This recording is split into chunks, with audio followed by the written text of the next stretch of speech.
I can tell you wanna grab the mic because you Thursday. Hoping you gon' get some time, but you not worthy. Let me hear you make some noise if you heard it. With the word, placing your games can never hurt it. Be known in this game, we the LSMCs. Not being cool when I pass by, you feeling the Yes, y'all. Welcome back to another episode of the Wordplay. My name is Swell, Swellicus, Swell Boogie, the Boogeyman, whatever you want to call it. I'm so happy to announce that this has been reaching the ears of people all around the world. So before we begin, I want to give a shout out to Mimi's son, Jay. He's in the U.S. Army. He gave a great shout out to the Wordplay podcast. And this is great, man. This is reaching ears all over the place.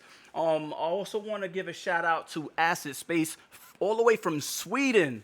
Like this is getting crazy now.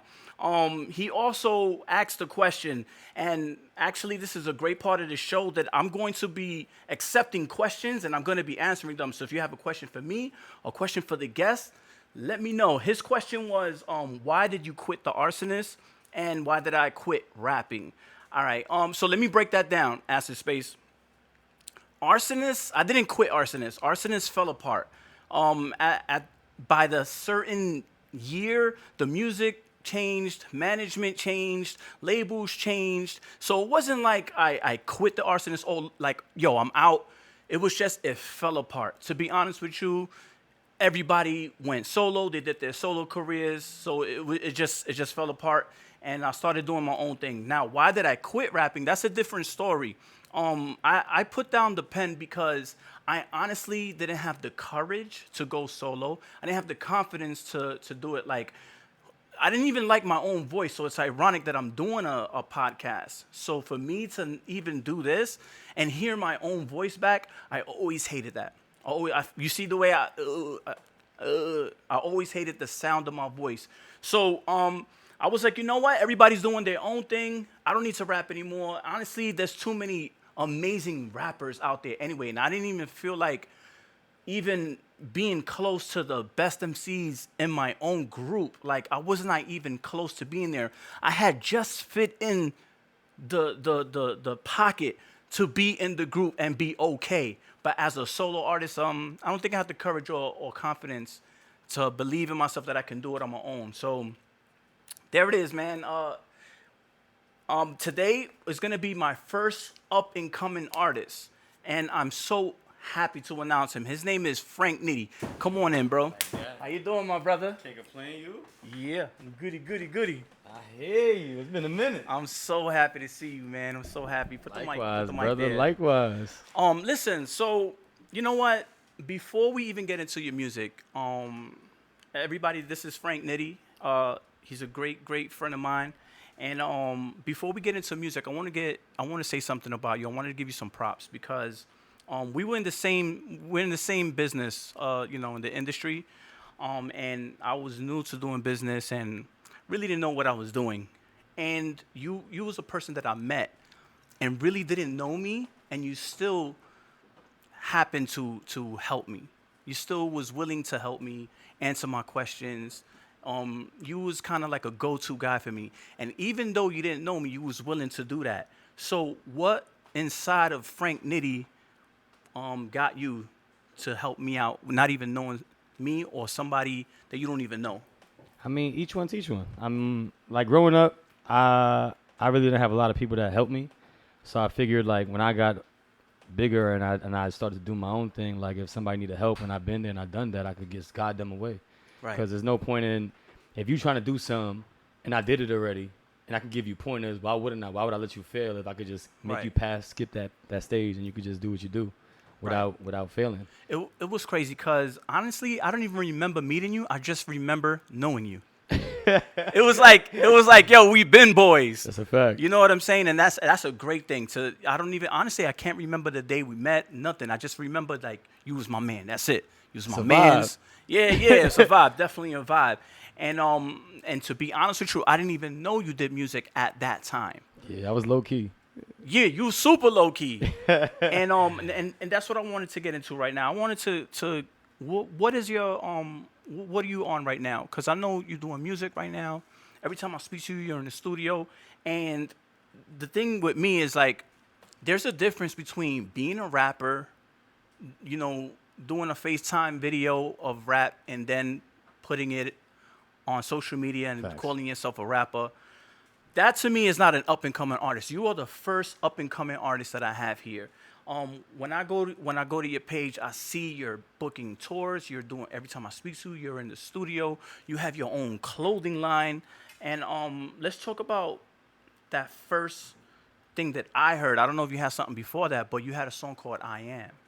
Was that the first single? That was the first single we put out on like major platforms. I mean, I had like a SoundCloud before that. I had some songs. I got some songs that haven't even dropped yet from back then. I had songs with Noriega and Capone. Yeah. Like my old engineer, his brother's Capone, so I was always in the mix with them. So I've been doing music for like 10, 11 years. It's just Did not know that. Back then, I didn't have no guidance or no like, yo, put this out. It was just like, yo, this song is dope. Let's put it on SoundCloud. So there was things that I purchased. I didn't even know how to go about doing Apple Music and like mainstream stuff. So once I got that out, I actually met Andrew Daniel doing the same business. Shout out to my brother Andrew Daniel. Right. We started the I Am brand together after that song. It's crazy, but that was the first song that we actually figured out how to put out on all the major platforms, and that's how we got that out. It was so different from my time to your time. When Arsonist was releasing records, we had to hand in demos. We had to have record labels check out which ones they like or if they even liked us and all that. It's a totally different world now. Now you can just record a song and put it on iTunes or something like that. We didn't have that That's option. horrible. Yeah, they need to check them because there's a lot of songs on there that shouldn't be on there. I'm just saying. Exactly. No shade. Yeah, you know what? I know many rappers that record a song and then the next day, without pressing it, without mixing it down, none of that. So you're doing the right thing. Right now, tell me. I want to know about that song "I Am" because it's very positive. Like when I hear it, I feel good. Tell me about that song and how it came to be. So, after a business meeting, Drew was there, and he was like, "Y'all make music," and I'm like, "The same thing." I'm like, "You make music? All right, let me test this." I put a beat on. He started doing some harmonies and singing, and I'm like, "All right, so he could sing, I could rap. Let's find a beat that we could do together, and we'll figure it out. We'll make it work, and we'll just come up with a concept." So we found that I Am beat. We put it on. What's I Am about?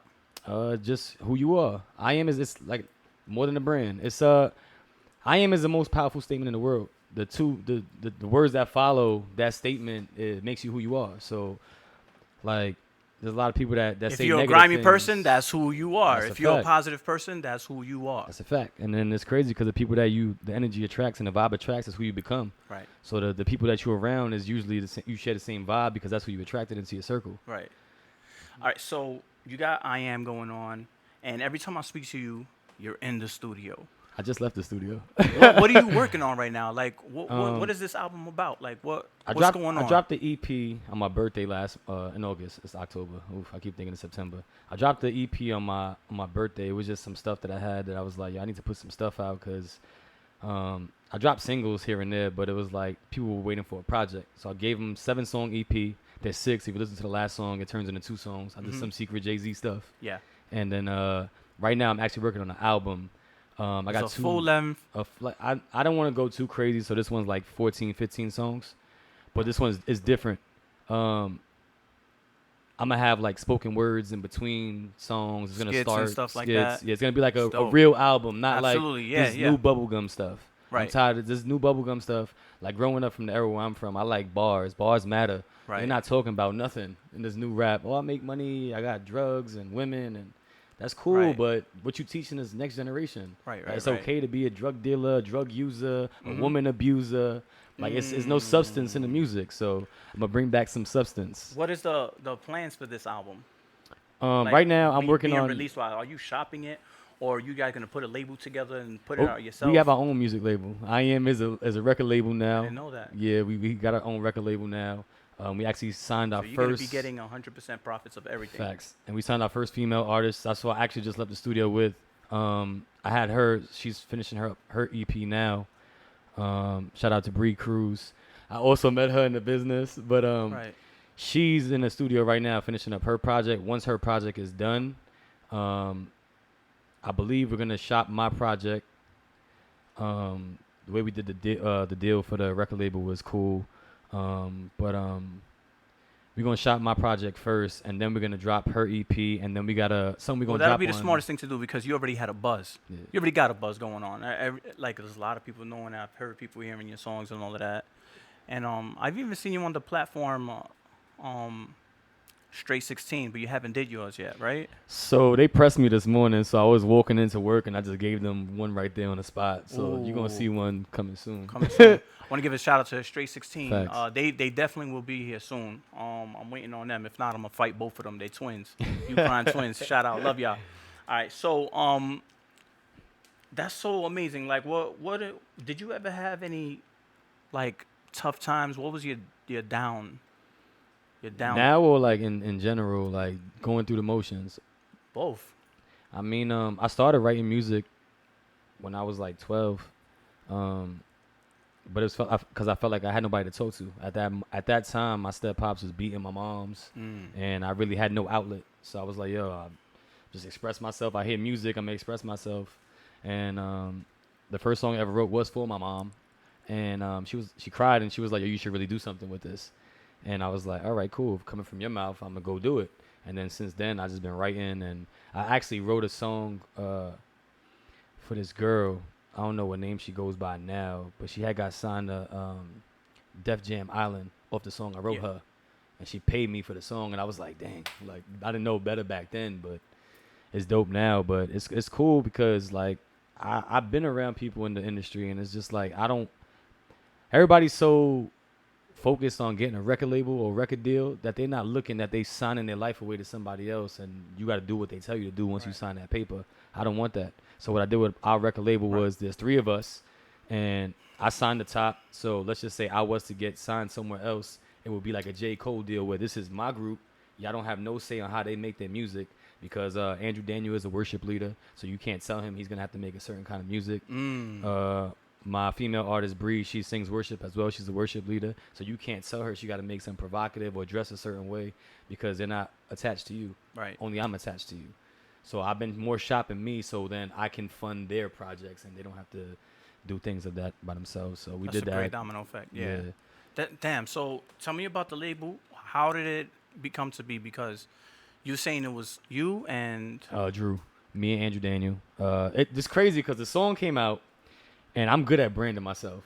Right. I don't know if you remember when you first met me. I always had my own shirts on. Right. I always had my own clothes. So when the song came out, I was like, oh, we had a performance. I was like, yo, let's just make our own I Am shirts. And we made our own shirts. And people were there was like, yo, I want a shirt after the show. And I'm like, all right, I'll get you one. But then like a lot of people kept asking. And I was like, yo, we should do something with this.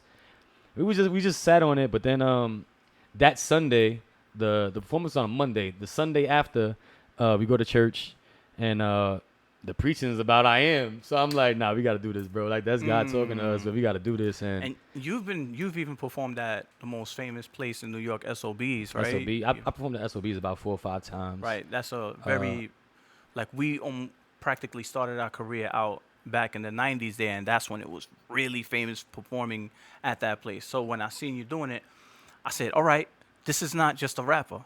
This guy, he's really an up-and-coming artist. He actually has his things planned out. He's investing his money.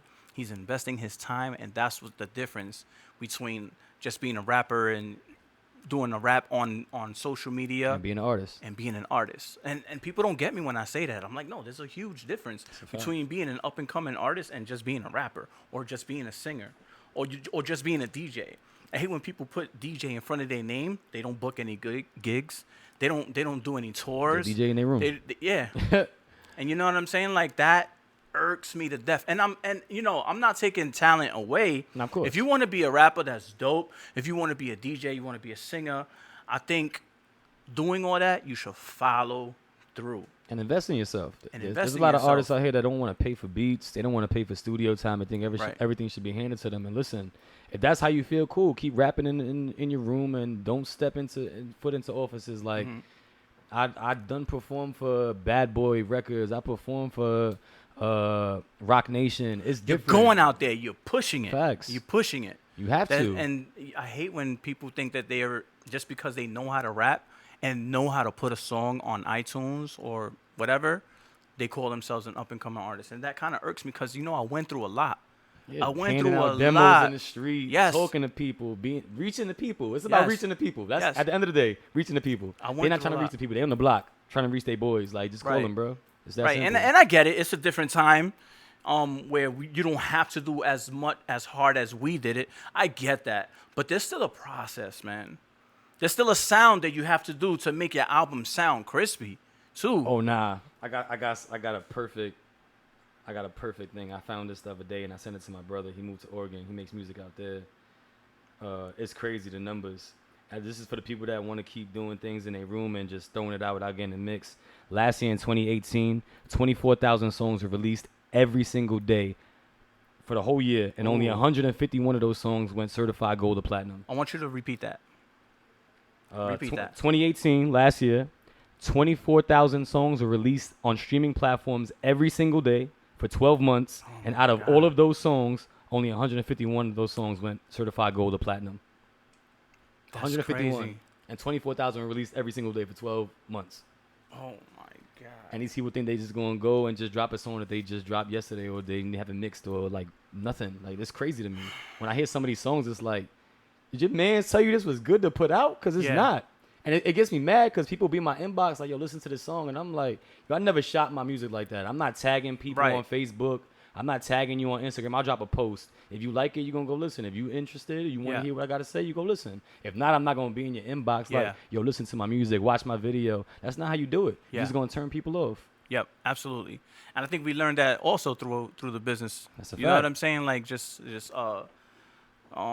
what's that? Like, knocking on people's inbox. You know what I'm saying? Yeah. Soliciting or whatever you want to call it. Makes sense. It's a totally different thing, man, than to being an up and coming artist and doing all of that. I want to go back to you saying you had your dad who was beating on your mom. My step-pops, You know what I'm saying? Your step pops. I'm sorry. Tell me how you got past that, and if you had something else other than that you struggled with, what was it? I mean, at that time, like, I felt helpless. So my step pops was big and used to do UFC. So I felt like literally helpless. I didn't get 6 feet until senior year in high school. I was small. I was like 4'2" until senior year. So I felt literally helpless. So at that point, I'm seeing these things going. I start getting suicidal thoughts like, yo, maybe I don't want to live this life. Like, I see my mom growing up. She tried to do the same thing. So, mental health is a real big thing now and nowadays too. So literally, like, I was just going through the motions, and then I just used the music to cope. And I had some good people in my corner at that time. So shout out to my boy Sal. He's my best friend. He's my first friend in Staten Island when I was 8 years old. I'm from Harlem originally. I moved to Staten Island, but shout out to Sal. Like, he's still in my corner right now. But he walked me through it. Like, he's like, yo, you could come to my house whenever you want, bro. Like, this, you don't gotta live through that. Like, there's people here that'll help you get through that. So there's people that you need to speak to. If you out there and you going through some mental stuff, like, listen, you can inbox me. I don't got a problem with helping you through. You heard him say, I'll walk you through whatever I've been through just to get you out of that situation. Yeah, you helped me out a lot, man. It's like whenever I had a question that I didn't know, or if I was just lost and being lazy, not getting my own information, and I ran into you and you was like, yo, do you know A, B, and C? And I'm like, nah. And you're like, yo, check this out. You know what I'm saying? And I'm like, damn, why'd he do that for me? After a while. And mind you, I had no personal development, so I didn't care about nothing. I was just doing my own thing. And then when I got into the business, I started to read more. I started to grow. You know what I'm saying? And I was like, damn, there's people out there like Frank Nitti that really want to help people. You know what I'm saying? How can I be like Frank? How can I be that guy? You know what I'm saying? And that's so dope to hear, man. And the music that you got going on. What's the next step for you? I'm gonna give y'all a little soul secret. Right. I got this Spanish. Don't tell nobody. The Spanish song I'm working on. First one. Is it like a reggaeton sound or just Spanish over hip hop? I got a few. I'm gonna do a listening party and have people pick the one that sounds the best. I got a like a Latin trap, like a Bad Bunny type song. I got a bachata song I'm working on. Like, no. Man, you doing some next level shit. You gotta switch it up, bro. Kanye's doing gospel music now, you feel me? Like, I got a whole album of just like me preaching. Like I'm religiously in church, so when people sit I there didn't and know try to that throw- either. Yeah, man, I listen. I shout out to my church, Kuhau. Like literally, I'm in church every Sunday. I'm at the meetings on Wednesdays. We do it big. Like if we gonna reach people, it's more than just us. And whatever Right. you believe in, whether you believe in a higher being or you believe in the universe, you believe in something bigger than you. So Right. when you feed into that, you get to feed people. So if you teach somebody how to hunt, they're gonna eat forever. But if you feed them, they're only gonna eat that one time. That's right. That's so amazing, man. I didn't know. How long have you been in the church scene? I've been in this church going on 5 years now. Well, just that church. But what about the church scene? Like, Just 5 years. Oh, yeah. Doing the business. There was one point in the business where I'm like, I'm good. I'm getting the money. I got the car. My family's good. I felt like there was an empty spot, and I'm just like, yo, I don't know what that is. And my mom is like the least holy person, zero personal development. right. So she started posting a lot of religious stuff, and I'm like, all right. Then I seen some other people start posting some religious stuff. Wait. So your mom was not on that vibe, but then she started posting religious stuff? Randomly. Like, it would be random posts, and I'd be like, That's a sign. All right, so go ahead. I want to hear about that. so I looked at it as a sign. I'm like, all right, let me just see whoever else. And then I start seeing other people post Right. some religious stuff that don't post religious things. And I'm like, all right, maybe that means I should go to church. Right. So in my old job, I used to work at Easy Pass, like in the walk-in center, the call-in center. So my pastor used to work there. He used to be the a leader there. So I called him one day. I ran into him at outside of the gym one day, and I was like, yo, you still doing that church thing? And he was like, yeah. That church thing? just I promise you, just like that. You ask me to tell you the same story. You still doing that church thing? He's like, yeah, we do it every Sunday. At that time, it was at 4 p.m. So he was like, yo, pull up, whatever. So I guess he didn't think I was going to show you up. just randomly wanted to do this. Yeah, I felt like, what else I had to lose? Like, everything is there, and I just feel like there's an empty void.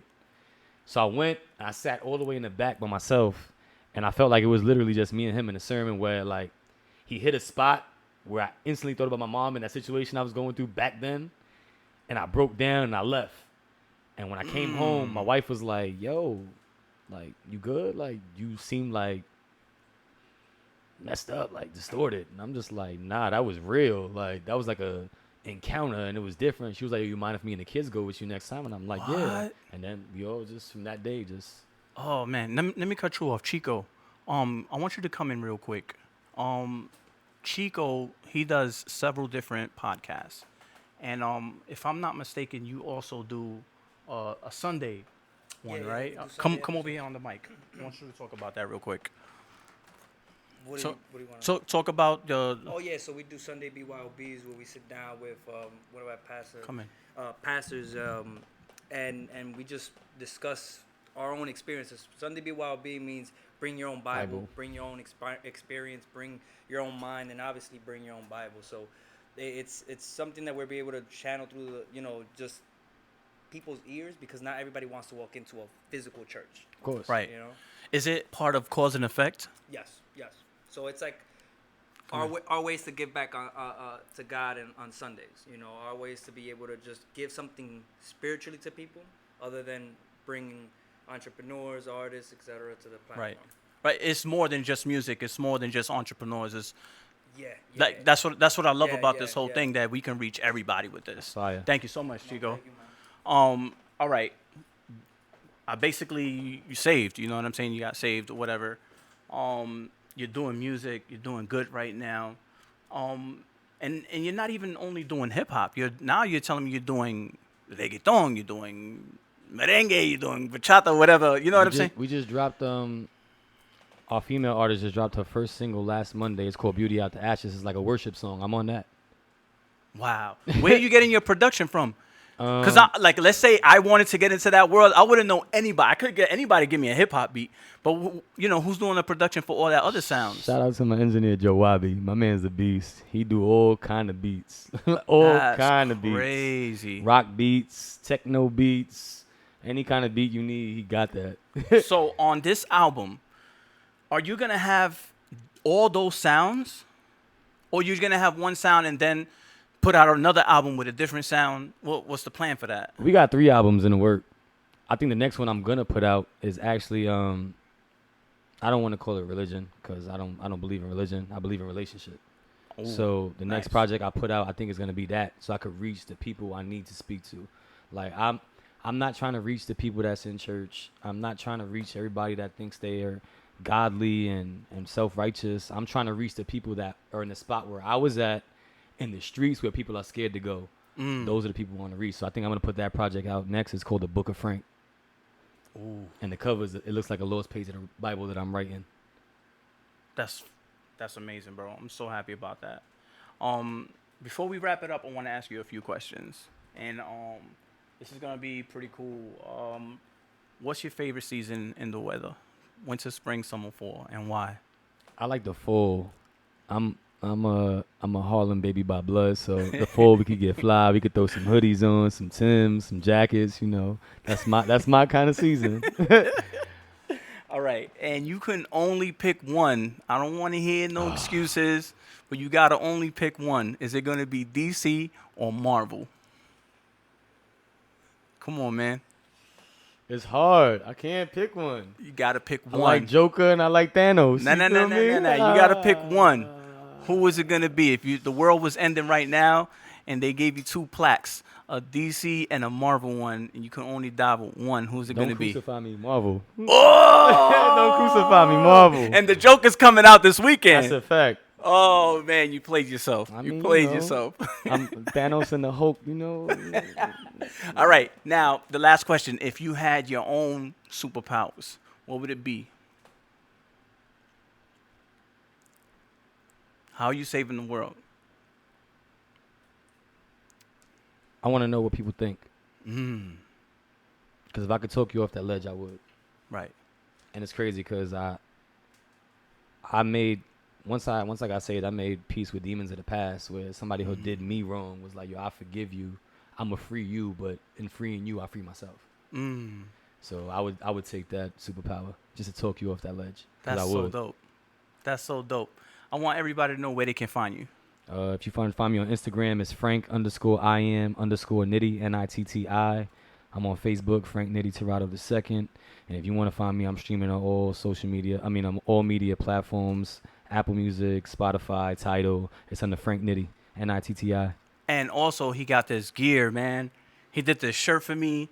So fire, bro. I'll give you that page You even put the logo on your attire. That's of course. I can't wait for people to see this, man. The brand, if you want to follow the brand on Instagram, is IM_MMXVII, which he is has 2017. some dope gear. Look at the sleeve. He got even stuff on the sleeve. He got stuff on the back. We do so creative. We man. do stuff for other brands too. Like I work with a lot of brands. Like I create their content that has nothing to do with us. It's just if you're looking to start your brand and you don't know where to start, just inbox me and I'll help you get it off the ground. There you go, y'all. I actually know a few people that want to do that. Heaven Desire, she has a logo going on, and I was asking Chico some information about getting some shirts done. So I know I'm gonna have to definitely send her your way to got you, bro. to do that. Yeah, so that's great. The quality is great. I don't like the shirts that shrink. Nah, that's so like dope, those. man. That's so dope. Those shrink shirts is not for I me. appreciate that, man. Listen, yo, thank you so much for coming down. I appreciate you. Thanks for having me. Everybody, thank you for listening. Thank you for tuning in all around the world. That's crazy. Ask me those questions, man. If you have a question for Frank Nitti or anybody I have on here, just hit me up. You can find me at Swellacus, SWELACUS on Instagram, or Swell Lopez on Facebook, SWEL Lopez, and this is the wordplay. I can tell you wanna grab the mic because you Thursday. Hoping you gon' get some shine, but you not worthy. Let